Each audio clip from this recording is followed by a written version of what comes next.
Okay, now hello everyone. Now in this video we will discuss about the features of joint Hindu family business. हमने last video में cover किया था about the meaning of joint Hindu family business कि वो किस type का business organisation का form है, ठीक है, उसमें क्या क्या होता है हमने कवर किया था। अब हम देखेंगे अबाउट इट्स फीचर्स। हमने ये देखा था कि जॉइंट हिंदू फैमिली बिजनेस वो फॉर्म ऑफ बिजनेस ऑर्गेनाइजेशन है जो कि एक फैमिली के बीच में रन करता है, ठीक है, जिसका पार्ट एक फैमिली के मेंबर्स ही हो सकते हैं, वही उस बिज़नेस को चलाएंगे और उन्हीं की ऑनरशिप होती है इस बिज़नेस में। अब हम देखेंगे कि इसके क्या क्या फीचर्स होते हैं। ओके, तो फर्स्ट इज़ फॉर्मेशन। इसका फॉर्मेशन कैसे होता है, ठीक है, क्या क्या रिक्वायरमेंट्स हैं फॉर्मेशन के लिए ये देखते हैं। For joint Hindu family business there should be at least 2 members in the family.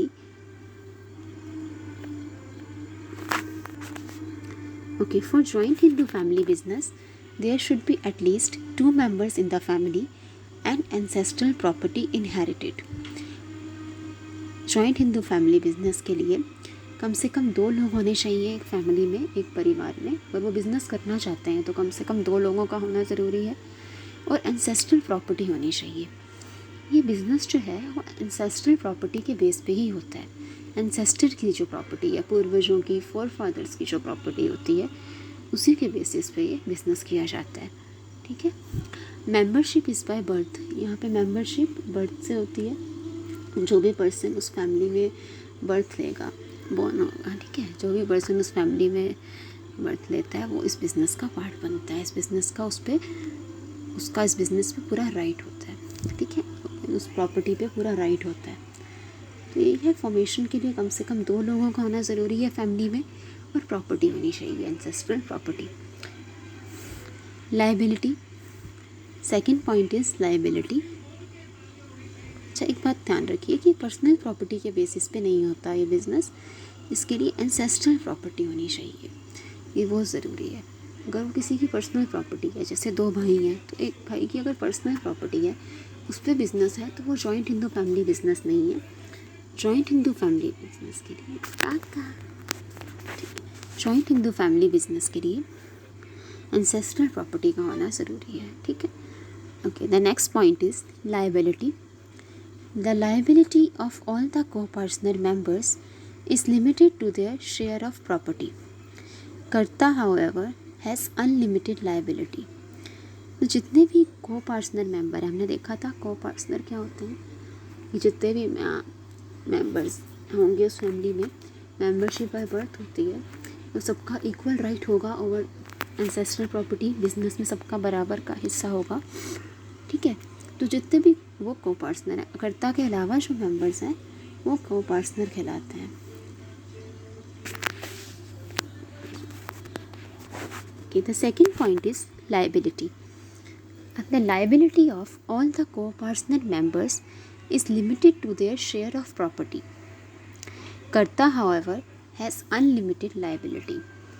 अब जितने भी को-पर्सनल मेंबर हैं, को-पर्सनल मतलब कर्ता के अलावा जितने भी मेंबर हैं, ठीक है, उस बिज़नेस में, उन सब की जो लाइबिलिटी है, जो ऑब्लिगेशन है बिज़नेस के लिए, वो उनके प्रॉपर्टी के शेयर तक है। अब यहाँ पे मेंबरशिप होती है बाय बर्थ। जितने भी पर्सन उस फैमिली में बर्थ लेंगे वो उस बिज़नेस का पार्ट बनेंगे, ठीक है, उनका हिस्सा होगा उस प्रॉपर्टी पे। तो उनकी ऑब्लिगेशन, उनकी लाइबिलिटी तब वहीं तक है, एंसेस्ट्रल प्रॉपर्टी तक है, ठीक है। जितना उनका शेयर है उस पर उतना ही उनकी लाइबिलिटी होती है। मतलब कोई आउटसाइड कोई लोन अगर उनको देना है, ठीक है, तो उनका उतना ही जितना उनका शेयर है प्रॉपर्टी पे उतना ही उसके लिए ही वो लायबल होते हैं। कर्ता हाउएवर हैज़ अनलिमिटेड लाइबिलिटी, जबकि कर्ता की लाइबिलिटी अनलिमिटेड है, ठीक है। लेकिन ये मतलब अगर बिज़नेस के एसेट काफ़ी नहीं है लाइबिलिटी को चुकाने के लिए, भारी उन्होंने कुछ लोन लिया है बिज़नेस के लिए और बिज़नेस एसेट इतने नहीं है, प्रॉपर्टी से नहीं चुका पा रहे हैं वो लोन, या कोई भी डेट नहीं दे पा रहे हैं, तो कर्ता के पर्सनल एसेट भी यूज़ हो सकते हैं। मतलब उस एंसेस्ट्रल प्रॉपर्टी में उसके शेयर के अलावा कर्ता के जो पर्सनल प्रॉपर्टी है या पर्सनल एसेट हैं कुछ, तो वो भी उसका यूज़ हो सकते हैं आउटसाइड लाइबिलिटी को पे करने के लिए, सिर्फ कर्ता के। बाकी को पार्टनर की जो लाइबिलिटी है वो उनके प्रॉपर्टी के शेयर तक ही होगी बिजनेस में, लेकिन कर्ता की लाइबिलिटी अनलिमिटेड है। ठीक है, आउटसाइड लाइबिलिटी अगर आती है जो कि बिजनेस एसेट से, प्रॉपर्टी से नहीं चुका पा रहे, तो सिर्फ कर्ता के पर्सनल एसेट यूज़ हो सकते हैं उसको पे करने के लिए, को पार्टनर के नहीं। को पार्टनर की लाइबिलिटी लिमिटेड है उनके शेयर तक। ये कर्ता के लिए एक बहुत बड़ी डिसएडवांटेज होती है कि उसकी लाइबिलिटी अनलिमिटेड है। Next, control. The control of the family business lies with the karta. He takes all decisions and manage the business. He can take advice from other members, but his decisions are final and binding on other members. ये जो पूरा business का control होता है, पूरी जो authority है business के लिए, वो कर्ता के हाथ में होती है। सारे जो बिजनेस के रिलेटेड डिसीजन है वो सब कर्ता लेगा। जैसे कि कुछ लोन लेना है, कुछ नया प्रोडक्ट ऐड करना है, जो भी डिसीजन बिजनेस से रिलेटेड है, किसको क्या काम देना है, सारा डिसीजंस जो है बिजनेस से जुड़े हुए सारे कर्ता ही लेगा, और उसके डिसीजन सबको मानने होते हैं। His decisions are final and binding on other members. ठीक है, उनके डिसीजन जो है, कर्ता जो डिसीजन लेंगे वो फाइनल है और सबको वो मानने होंगे। ठीक है। Next is continuity. The business continues even after karta's death as the next eldest member becomes the karta. अब सपोज अगर कर्ता की डेथ हो जाती है, जो कि एल्डेस्ट मेंबर है, सीनियर मोस्ट मेंबर होता है, हेड ऑफ द फैमिली होता है, तो उसकी अगर डेथ हो जाती है तो उसके बाद जो नेक्स्ट सीनियर मोस्ट मेंबर होगा, नेक्स्ट एल्डेस्ट मेंबर होगा, वो कर्ता बन जाए। ठीक है, वो कर्ता बन जाएगा और बिजनेस कंटिन्यू रहेगा। ठीक है, नेक्स्ट एल्डेस्ट मेंबर कर्ता बन सकता है कर्ता की डेथ के बाद। Business is terminated with the mutual consent of members. अगर कभी बिजनेस को बंद करना है, ठीक है, एंड करना है, तो सारे मेंबर्स मिलकर उस बिजनेस को कर सकते हैं एंड। ये अलग का कॉन्टेक्स्ट है। बाकी ये है कि अगर कर्ता की कुछ तय कर्ता की डेथ हो जाती है तो next senior most member, next eldest member कर्ता बन जाएगा और बिजनेस को कंटिन्यू करेंगे। ठीक है, लेकिन अगर वो कभी सोचते हैं बिजनेस को टर्मिनेट करने का, तो सबकी सलाह से होगा, वो म्यूचुअल कंसेंट से होगा। Next is minor members. As the inclusion into the business occurs by the birth, minor can also be members in the business.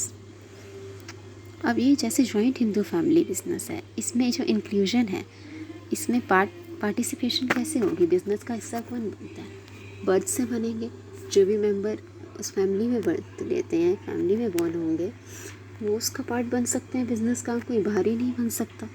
ठीक है ना, एक फैमिली के बीच में ही है। तो जैसे एक इंक्लूजन जो है बिजनेस में बर्थ से होती है, तो माइनर भी इसका पार्ट हो सकते हैं। ठीक है, माइनर भी मेंबर है बिजनेस का, उस माइनर का भी राइट है उस प्रॉपर्टी पे, उस बिजनेस पे, उसका भी शेयर होता है। ठीक है, तो ये कुछ फीचर्स हैं जॉइंट हिंदू फैमिली बिजनेस या हिंदू अनडिवाइडेड फैमिली बिजनेस भी इसको कहते हैं। पहला जैसे मेंबरशिप है,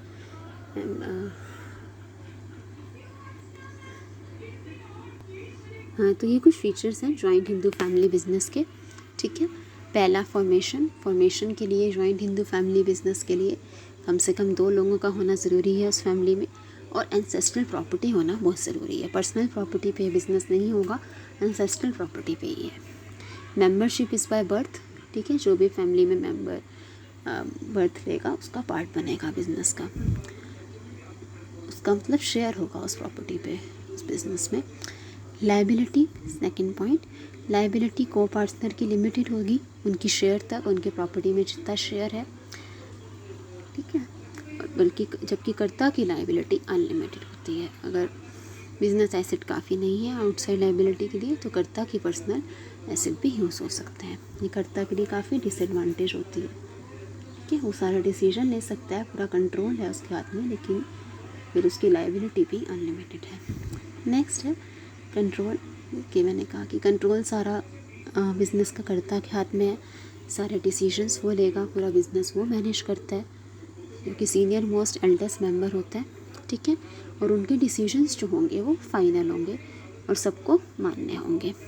next, continuity, the business continues even after the death of the karta and the next eldest member becomes the karta, ठीक है। नेक्स्ट है माइनर मेंबर्स।